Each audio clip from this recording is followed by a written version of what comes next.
Episode 3, The Sea Cook. Second one, I Go to Bristol.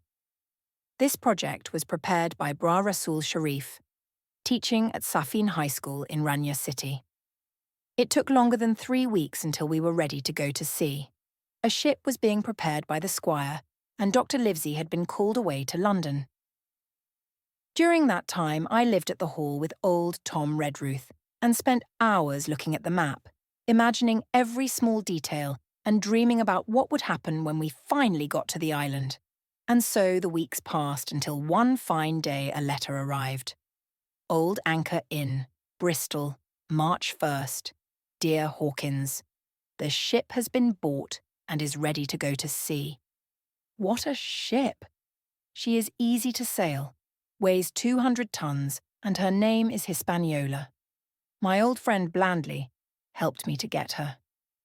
He worked so hard for me, and so, I must say, did everyone else in Bristol, as soon as they heard where we were going.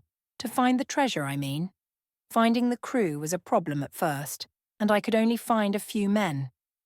But then, by luck, I met an older sailor. He has an inn, so he knows all the sailors in Bristol. He was ill for a while, but now he wants to work as a ship's cook to get back to sea again. Long John Silver, he is called, and he has lost a leg. Poor man. I told him immediately that he would be our ship's cook. Well, I thought I had just found a cook, but in addition, I had found a whole crew. He had soon found us a group of the toughest old sailors. He then got rid of the weakest 2 of the 6 or 7 men I had already employed. I am very well, but I won't be happy until we are at sea, so both you and Redruth must come to Bristol tomorrow. John Trelawney. P.S.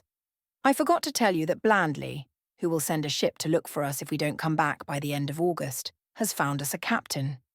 He is a little too serious, but in every other way he is an excellent man, a real treasure. Trelawney has been talking to people, I said to Redruth. Dr. Livesey will not like that. But I was very excited to hear the news that the ship was ready. The next day, I said goodbye to my dear mother and the little bay where I had lived since I was born, and then Redruth and I left for Bristol in the evening. It was early the next morning when we arrived in the city and walked down to the docks to meet Trelawney. There were ships of all shapes, sizes and nationalities all along the quays. Sailors were singing at their work, some below and others high up in the rigging. Then suddenly, in front of a large inn, I saw Squire Trelawney dressed like a smart sea officer. "Here you are," he cried, "and the doctor came last night from London. Bravo! The ship's crew is complete. We sail tomorrow.